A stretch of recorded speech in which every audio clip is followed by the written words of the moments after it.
Judge John Unpingco is my guest this evening. We're talking Veterans Affairs. Before we went on the break, we're talking about the need and the mission that the judge is on, actually, to get us that facility. He's written to senators, U.S. senators, to try to get us that facility.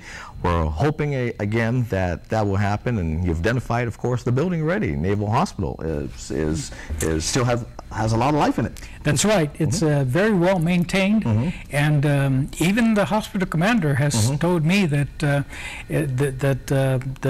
heating, the air conditioning, or rather the air conditioning mainly, is pristine. Yeah, and is very well kept. So actually, it sounds to me that there have hidden messages behind there. So yeah, it can still be used. Let's go get it. Let's inquire. And but you let us know, please, as soon as you get a response from them regarding that. Your Honor, let me ask you this: are you seeing more and more that the men and women who are serving in harm's way, when they return, are you seeing more and more that they're requiring medical attention immediately after they've served? I can't. I haven't noticed a trend in that direction, simply because the Guard has programs of its own in which they take care of their own vets coming back from the front.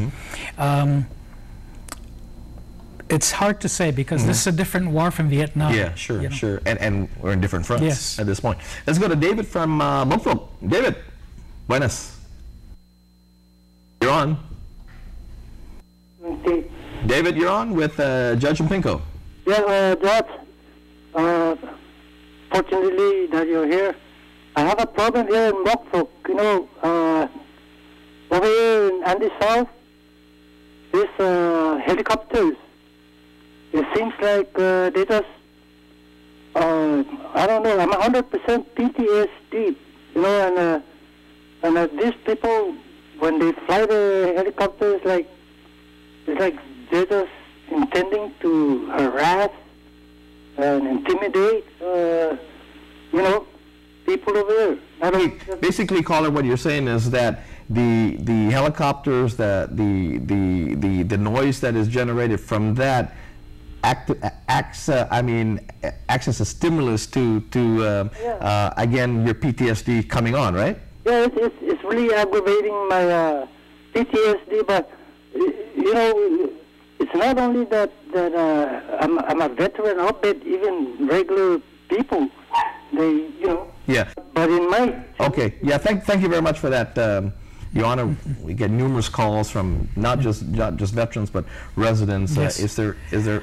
I'm afraid there's not much I can do about it because I'm not familiar with the mission requirements of the people that fly the helicopters, and so I really couldn't help much. Yeah, I know there's a resolution now that was sent to the appropriate folks in regards to the noise mitigation. Yes. Similar to the ones that it was sponsored by Senator Eileen Yamashita. Yes. And it has to do with the noise levels. All I said, I submitted written testimony in that, and all I said was that the Air Force usually has air use compatibility zones, ICOS we used to call it, and you might need to go back and look at that document. The other thing that she, in her bill, said was that maybe the pilots could make their approaches at higher elevations. Now there's a difference here between visual flight rules and instrument flight rules. With the visual flight rules, it might be kind of hard to gauge that because it's a matter of subjective judgment on the part of the pilot.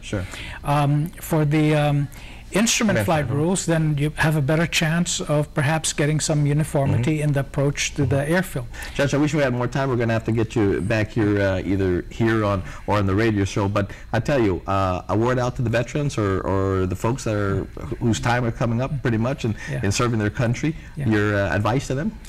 Please register with us. This is the only way we're going to get more good things to come to Guam. And the number they can get in 475 8388. Okay, 475-8388, Veterans Affairs Office here in Guam. Thank you very much for being in the studio My again. pleasure. We're going to have to ask you again to come to a longer show, to our radio show. But that's going to do it for this version of The Buzz. But join me tomorrow morning, and weekday mornings, that is, on The Buzz on Isla 63. That's 6:30 and your AM dial. But for now, it's good evening, and we'll see you and talk to you tomorrow morning. Stagupa. Closed captioning is brought to you by IT&E. Life and